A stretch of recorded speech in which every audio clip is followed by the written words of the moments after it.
മേടിച്ചു തരാന്ന് പറഞ്ഞിട്ട് നീ എന്നെ പറ്റിച്ചു കളഞ്ഞില്ലടാ റാസ്കൽ. പൊന്നേമാനെ പറ്റിച്ചതല്ല. ഇണ്ടി പോകരുത്. അന്യായക്കാരൻ തന്ന 10 രൂപ പോലും ഞാൻ മറന്നു നിന്റെ ബിരിയാണിക്ക് വേണ്ടി. എന്നെ കൊണ്ട് നീ FIR മാറ്റി എഴുതിപ്പിച്ചു, പരമദ്രോഹി. എന്റെ സാറേ, ഇന്നലെ ഉച്ചയ്ക്ക് ഞാൻ പാരീസ് ഹോട്ടലിന് മുമ്പിൽ വന്നിരുന്നു, സാറിനെ കണ്ടില്ല. അത് നീ വല്ല സ്കൂൾ മാഷ്മാരോട് പറഞ്ഞാൽ മതി, അവര് വിശ്വസിക്കും. പോലീസുകാർ തലച്ചോറുള്ളവരാ. ഉച്ചയ്ക്ക് 12 മണി മുതൽ ഉച്ച തിരിഞ്ഞ് 3 മണി വരെ ഞാൻ പാരീസ് ഹോട്ടലിന് മുമ്പിൽ കാത്തുന്നതാ, തീ പാറണ വെയിലത്ത്. പറയുമ്പോ എനിക്ക് വേദനയുണ്ടടാ. ഡേ, ഇന്ന് പ്രായച്ചിത്തം ചെയ്യാതെ നിന്ന് ഇവിടുന്ന് വിടുന്ന പ്രശ്നമില്ല. ഇന്ന് എനിക്ക് ബിരിയാണി മാത്രം പോരാ, വീട്ടിലേക്ക് ഒരു പാർസൽ വേണം. നടക്കണ പാരീസിലേക്ക്.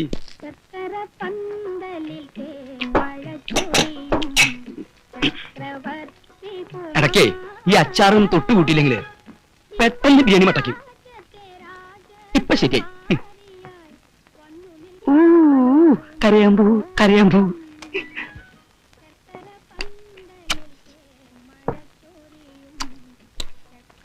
കോഴിയുടെ വേഗത്തിൽ കൂടിയോ എനിക്കൊരു സംശയം. ഉമ്മറേ, പാഴ്സൽ റെഡിയോ? സാറേ, എടുത്തോണ്ടിരിക്കുക.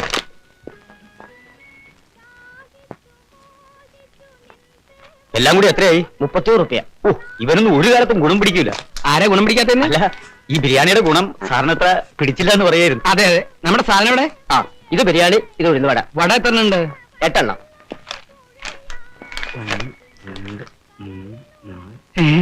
ഇല്ല സാറേ. എന്റെ ഭഗവാനെ, എന്ത് പറ്റി സാർ? 41ാം ചരമദിനം. മോഹൻദാസ്, ശ്രീദേവി. സ്നേഹസ്മരണകളോടെ മീര, മായ, മനു, മഞ്ജു. എന്താണ് ഈ കേൾക്കണത്?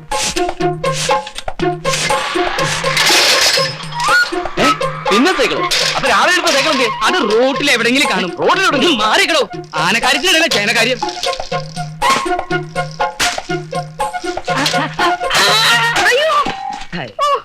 മനുഷ്യനെ സൈക്കിൾ എടുത്ത് കൊല്ലാൻ നോക്കുവാന്നോ? സൈക്കിൾ അല്ല, പാറ്റൻ ടാങ്ക് വന്നിടിച്ചാലും നീ ചാവില്ല ശാന്തേ. ദേ ഇത് കണ്ട, എന്റെ പെങ്ങള് ശ്രീദേവിയും ഭർത്താവും മോഹൻദാസും ചരമം പറഞ്ഞുന്ന്. പത്രം വായിക്കാത്തതിന്റെ ദൂഷ്യം എനിക്ക് ഇപ്പോഴാ മനസ്സിലായത്. ചാവടി യന്ത്രം കഴിഞ്ഞിട്ട് ദിവസങ്ങൾ ഒരുപാടായി. നോക്കട്ടെ. ഷോ, ഇത് എങ്ങനെ സംഭവിച്ചു? രണ്ടുപേരും ഒന്നിച്ചു കത്തോ? വല്ലവരും തല്ലിക്കൊന്നതാവും, അല്ലെങ്കിൽ വല്ല വിഷം കഴിച്ചതോ കെട്ടിയതോ ആവും. എനിക്കിതൊന്നും അറിയാൻ പാടില്ലല്ലോ ശാന്തേ. നമ്മളെപ്പോലെ ആത്മഹത്യ ചെയ്യേണ്ട കാര്യമൊന്നും അവർക്കില്ലല്ലോ. പട്ടിണിയുണ്ടോ, പണക്കുറവുണ്ടോ? കൊച്ചിയിൽ ഇഷ്ടം പോലെ കെട്ടിടങ്ങള്, ലോകം മുഴുവൻ ചെമ്മീൻ കയറ്റി വയ്ക്കാനുള്ള ഫാക്ടറി, പിന്നെ എസ്റ്റേറ്റ്, ഫിഷിംഗ് ബോട്ട്.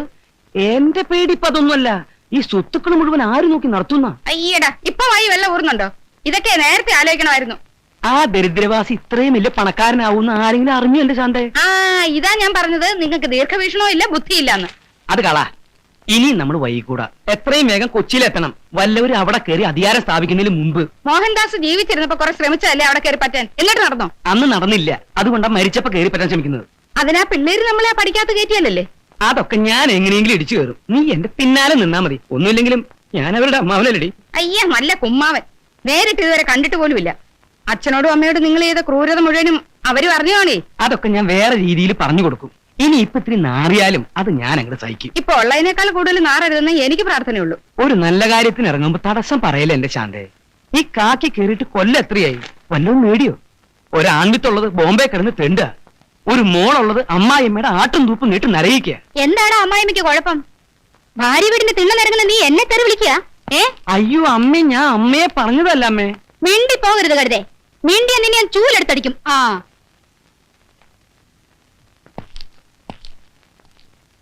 അതെ, 4 കുട്ടികളാണ്. ഒന്നിനും ശരിക്കുള്ള വകതിരിവായിട്ടില്ല. കാർ ആക്സിഡന്റ് ആയിരുന്നു. 30 അടി താഴ്ചയിലേക്ക് കാറ് മറിഞ്ഞു. ഇളയ കുട്ടി മാത്രമേ കൂടുണ്ടായിരുന്നുള്ളൂ. അവൾ അത്ഭുതകരമായി രക്ഷപ്പെട്ടു. പക്ഷേ ആ കുട്ടിക്ക് ഇപ്പൊ സംസാരിക്കാൻ പറ്റില്ല. ഷോക്ക് കൊണ്ടായിരിക്കാം. ആലോചിച്ച ഭയങ്കര കഷ്ട. അങ്ങനെ ബന്ധുക്കളായിട്ട് മോഹൻദാസിന് ആരുമില്ല. ഉള്ളവരുമായിട്ട് വലിയ അടുപ്പമില്ല. അറിയാലോ, he was A self made മാൻ. കോടതിയിൽ പെറ്റീഷൻ കൊടുത്താൽ മൂത്ത പെൺകുട്ടിയെ ഗാഡിയിലാക്കിയിരിക്കുക. അതെ, അവളെ ആദ്യം മുതൽ ഇനി എല്ലാം പഠിപ്പിച്ചു തുടങ്ങണം. കോളേജിൽ പഠിച്ചുകൊണ്ടിരിക്കുന്ന കുട്ടിക്ക് എന്തോന്ന് എക്സ്പോർട്ട്, എന്തോന്ന് ചെമ്മീൻ കമ്പനി. പിന്നെ വിളിക്കാം. പുതിയ MD ഇന്ന് ചാർജ് എടുക്കുന്ന ദിവസമാ. അതെ, ആ സംഭവത്തിന് ശേഷം ആ കുട്ടി ഇന്ന് ആദ്യമായിട്ടാ ഈ കമ്പനി വരുന്നത്.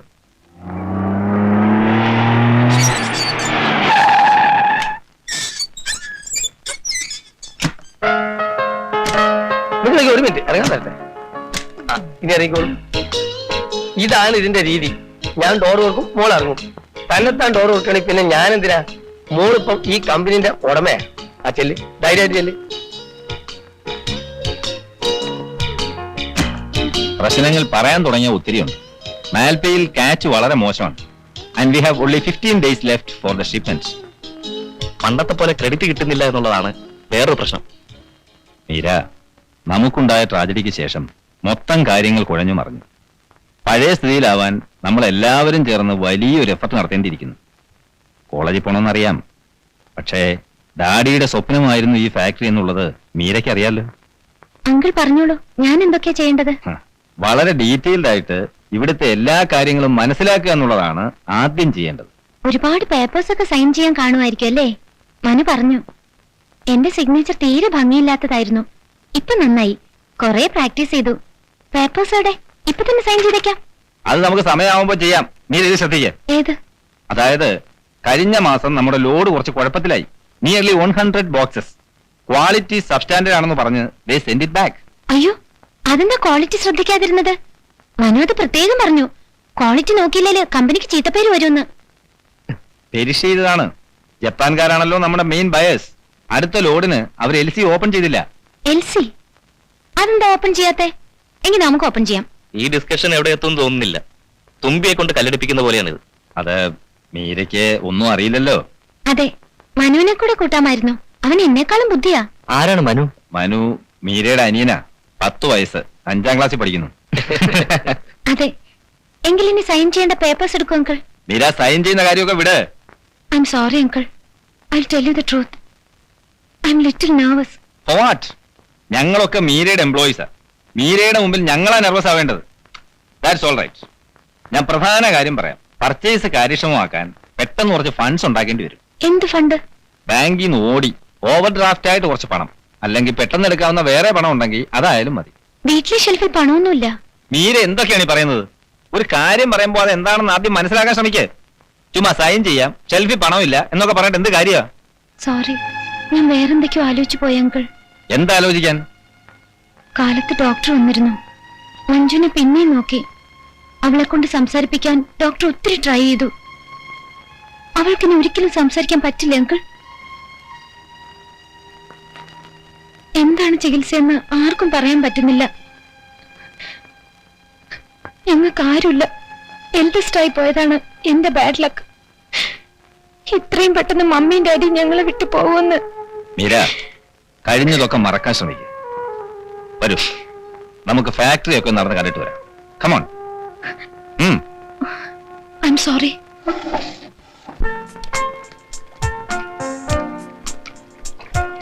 ഇതാണ് ക്ലീനിങ് ആൻഡ് സോർട്ടിംഗ് സെക്ഷൻ. ഇവിടെ 160ഓളം ലേബറേഴ്സ് ഉണ്ട്. 160 പേരെയൊന്നും കാണാനില്ലല്ലോ. 3 ഷിഫ്റ്റാ. ഓ, അപ്പൊ 24 hours ജോലി നടക്കൂ? ആ, മിക്കവാറും. ഇതാണ് packing section.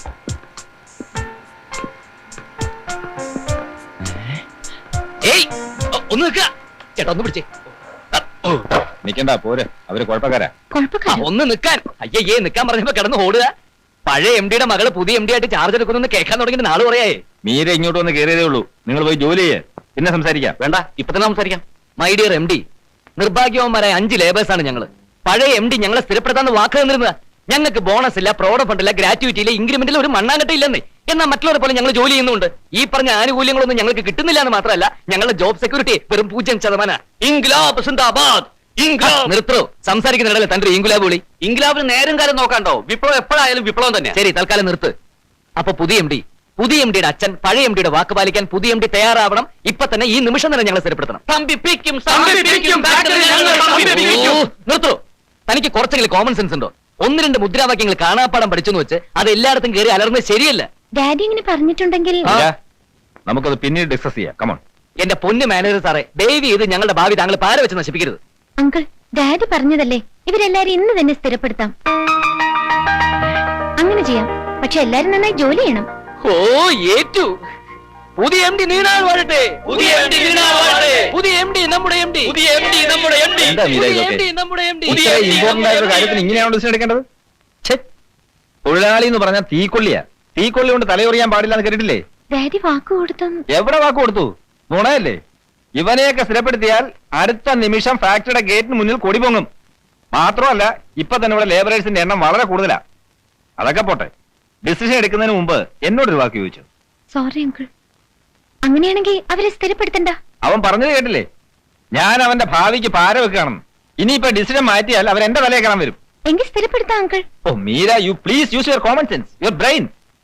I M very sorry uncle. Okay, I shall deal it.